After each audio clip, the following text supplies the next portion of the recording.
Buenas, ¿qué tal? En esta clase vamos a ver una aplicación de la transformada rápida de Fourier. Básicamente para ver qué tipo de resultados nos da aplicar una transformada de Fourier y ver qué tipo de cosas podemos hacer con ella.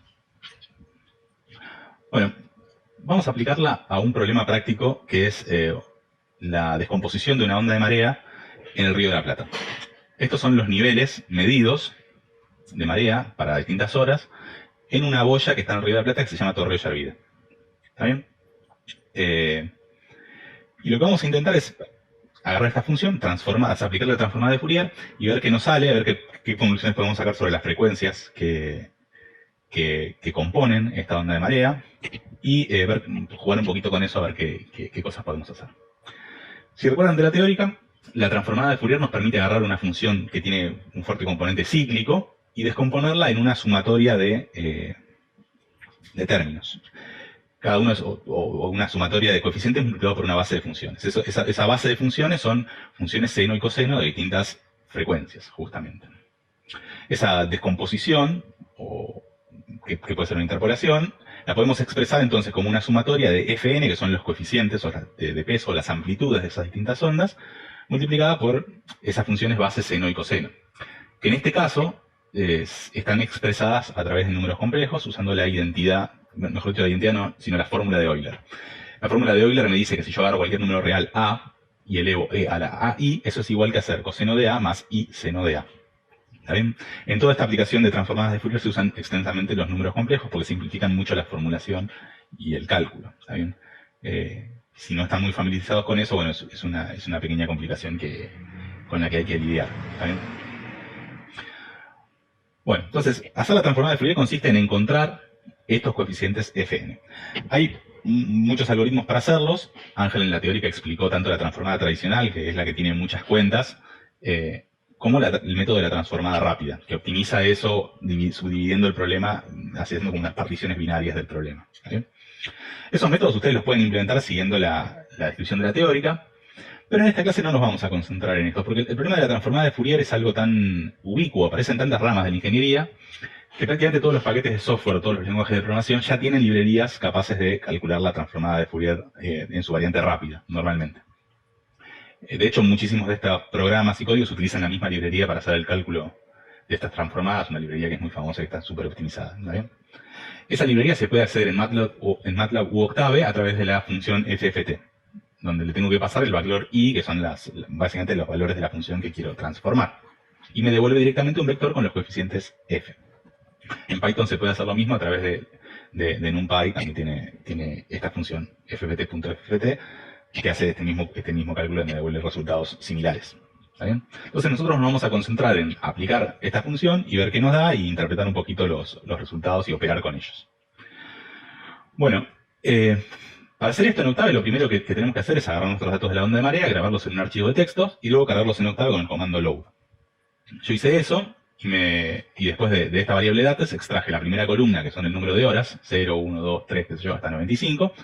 Y en el segundo vector es, bueno, justamente los datos de elevación, que son estos de aquí, que son los que más nos interesan. Si los graficamos, obtenemos el mismo gráfico que yo puse en la primera diapositiva.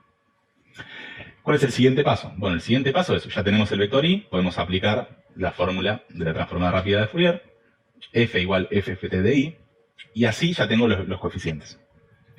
Estos coeficientes son coeficientes complejos, es decir, tienen una parte real y una parte imaginaria. Para graficarlos puedo extraer la parte real con este comando real y por otro lado extraer la parte imaginaria con este comando imag y graficar ambas juntas. Y lo que vamos a ver es que obtenemos un gráfico como este. Este gráfico tiene 96 valores, desde 0 hasta 95. Y si observan, salta a la vista que es prácticamente simétrico.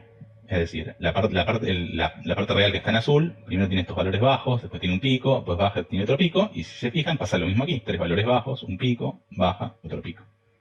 En cambio la parte imaginaria, en rojo, arranca con un valor alto, baja y luego sube, y si se fijan de este lado, arranca con un valor bajo, sube y luego baja. Es decir, la parte imaginaria también es simétrica, pero está espejada, una parte respecto de la otra. La única parte que no es simétrica es el primer valor, este de aquí, correspondiente a 0, la parte real y la parte imaginaria. Este valor en 0 no tiene correlato del otro lado, Y en realidad, si recuerdan de la teórica, este valor corresponde a la constante. Además de sumar senos y cosenos, también tenemos un componente constante que le sumamos para ajustar la función hacia arriba y hacia abajo. Y ese valor no aparece reflejado en la transformada. O sea, no aparece dos veces, aparece una sola vez. Vamos a seguir después interpretando este gráfico. Pero lo primero que podríamos hacer es ver si efectivamente esto que obtuvimos es la transformada de Fourier de la serie original, o no. Una forma de hacer eso es agarrar cada uno de estos valores, f, y efectivamente multiplicarlos por los senos y cosenos que le corresponden, sumar todos esos modos y ver si efectivamente suma la función original o no. Yo eso lo hice a través de este pequeño código. En este pequeño código me creo los 96 modos que componen la función, y en cada uno de esos modos básicamente aplico la fórmula de esa que vimos al principio, que me decía que el coeficiente f sobre n multiplicado por la exponencial, ese es uno de los modos. Entonces me construyo todo el primer modo, lo sumo a z, me construyo el segundo modo, lo sumo, me construyo el tercer modo, lo sumo, así voy sumando todos los modos hasta los 96, y cuando termino puedo graficar la función original y puedo graficar la función reconstruida z, y lo que obtengo es que ambas coinciden perfectamente. Es decir, efectivamente, estos coeficientes que obtuve aquí son la transformada de Fourier de la serie original. Perfecto, bueno, la función funciona, eso es, digamos, era esperable. Ahora lo que tenemos que ver es qué interpretación podemos hacer, o qué jugo le podemos sacar, qué significan estos valores de aquí. ¿Está bien?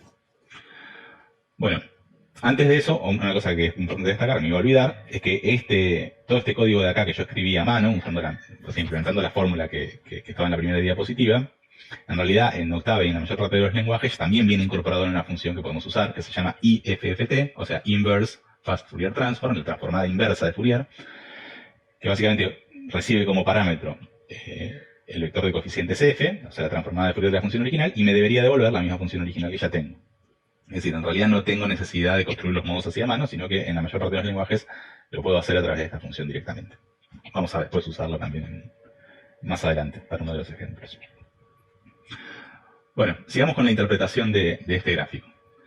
Dado que el gráfico es simétrico, lo que se suele hacer para representarlo es quedarnos con la primera mitad. Es decir, agarrar, en lugar de los 96 valores, quedarme con los primeros, sería 48 más 1. Eso es lo que estoy haciendo acá. Y además, dado que estoy interesado en qué frecuencias son las que componen la onda, no me interesa si las amplitudes son reales o imaginarias, sino que lo que me va a interesar es graficar directamente el valor absoluto de esos números complejos, el módulo. Entonces puedo agarrar y extraer la primera mitad del vector, puedo calcular el valor absoluto, y después una cosa que tengo que hacer es todos los coeficientes multiplicarlos por 2. Porque en realidad, como me estoy quedando nada más con la primera mitad, la segunda mitad de todos estos valores espejados también contribuyen la misma amplitud, pero con frecuencias negativas que las de la primera mitad del vector. Entonces una cosa que puedo hacer para tener en cuenta todas estas frecuencias negativas que corté es multiplicar la amplitud de las frecuencias positivas por 2. Entonces agarro todos los valores, extraigo la primera mitad, calculo el valor absoluto, multiplico por 2, con la única precaución de que esta multiplicación por 2 lo tengo que hacer para todos los coeficientes, salvo para el primero. El primero, el que es un término constante, si se fijan en la clase teórica de Ángel, no viene acompañado por la multiplicación por 2, sino que se suma una sola vez. También en ese sentido es distinto. Una vez que tengo esta frecuencia hecha así, la puedo graficar y lo que obtengo es este gráfico. ¿Cómo se interpreta este gráfico? Bueno, básicamente este gráfico me dice cuáles son las frecuencias más importantes en la onda original. Las frecuencias que tengan más importantes son las que van a ir acompañadas por valores más altos en este gráfico. Entonces, si se fijan, este es el punto 0, el 1, el 2, el 3, el 4, el 5, el 6, el 7, el 8. La frecuencia más importante es la que acompaña al valor 8 y la segunda es la que acompaña al valor 3. Bueno, pero ¿qué frecuencia es la que acompaña a este valor? Si esto está en la posición 8, quiere decir que es la frecuencia que se repite 8 veces en la ventana de análisis. Es decir, se repite 8 veces en los 96 puntos. Y la segunda función más importante sería la que se repite 3 veces en los 96 puntos o 3 veces en la ventana de análisis. Así se tiene que entender. Obviamente uno puede agarrar este eje X y en lugar de graficarlo como número de puntos, lo puedo dividir todo por N o por L y graficarlo directamente en términos de frecuencias. Es algo que depende de las aplicaciones. Este gráfico se puede hacer directamente en Hertz o en kilohertz o en lo que sea, ¿no? Bueno, Entonces, yo ya identifiqué que la onda que se repite 8 veces en mi ventana es la más significativa y la segunda es la que se repite 3 veces, la que acompaña a este coeficiente. Una cosa que podría hacer es construirme esos dos modos que son más importantes y verlos comparado con la onda original, a ver qué información me da eso. Entonces, una cosa que puedo hacer es agarrar y en lugar de construir los 96 modos como hacía antes, con esa función que vimos, construyo nada más que estos dos modos más importantes. Para todos los puntos de 1 a 96, calculo el modo 8 y el modo 3. El modo que acompaña al nodo 8 y el modo que acompaña al nodo 3, digamos. Entonces aplico la fórmula. Fíjense que aquí, al igual que multipliqué aquí por 2 la amplitud, también lo estoy haciendo ahora acá. Básicamente porque me voy a quedar nada más que con la frecuencia positiva que acompaña al modo 8 y no con la frecuencia negativa que también contribuiría a amplitud. Para tener en cuenta esa amplitud que no estoy contando ahí, multiplico por 2.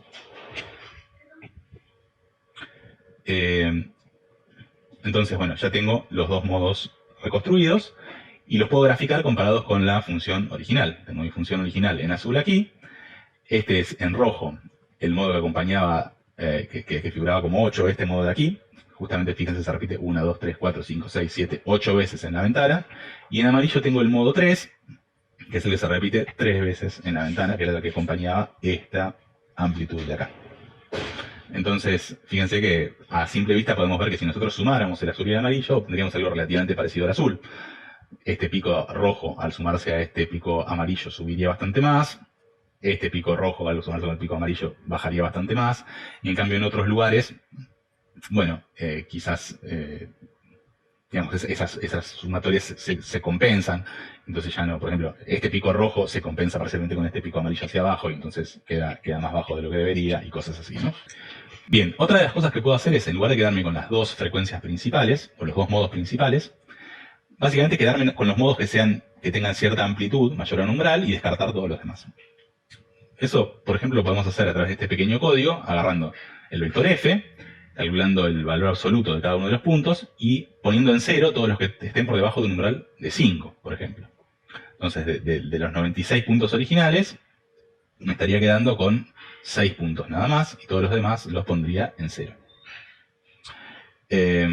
Luego, este vector f así modificado lo puedo pasar por la transformada inversa de Fourier, IFFT, calcular una nueva serie reconstruida, que en el gráfico sería la serie roja.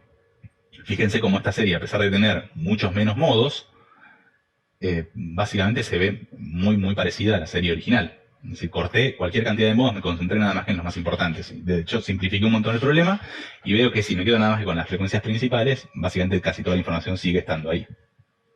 Esto se suele usar mucho para filtrar ruido, una señal. Yo tengo una señal, puedo agarrar y quedarme nada más con las frecuencias principales y después de todas las demás frecuencias eliminarlas y básicamente obtengo una señal más pura. Bueno, y las frecuencias que nos dio, como más importante, de hecho tiene lógica, porque esta frecuencia es la que se repetía 8 veces en los 4 días, es decir, la que se repite 2 veces por día, o sea, la frecuencia semidiurna se llama, que es el componente principal de la marea provocado por la Luna. Entonces, tiene lógica. Bueno, esto es un poquito el tipo de cosas que se puede hacer con la transformada de Fourier y cómo tenemos que agarrar nosotros para procesar los resultados. Obviamente las aplicaciones son casi infinitas, porque esta serie, digamos, mi especialidad es hidráulica, yo adopté una serie de mareas, pero digamos, esta podría ser una onda de sonido, podría ser la vibración en una estructura, o en una máquina, podría ser una onda de un sismo, una onda electromagnética, o de radio, o cualquier otra cosa, ¿no? Entonces, o música, series de sonido. En todas estas aplicaciones se usa muchísimo la transformada de Fourier, así que bueno, si se toman con un problema de esos en la práctica profesional, bueno, ya saben un poquito cómo encararlo. Bueno, eso es todo para esta clase. Gracias, nos vemos en la próxima.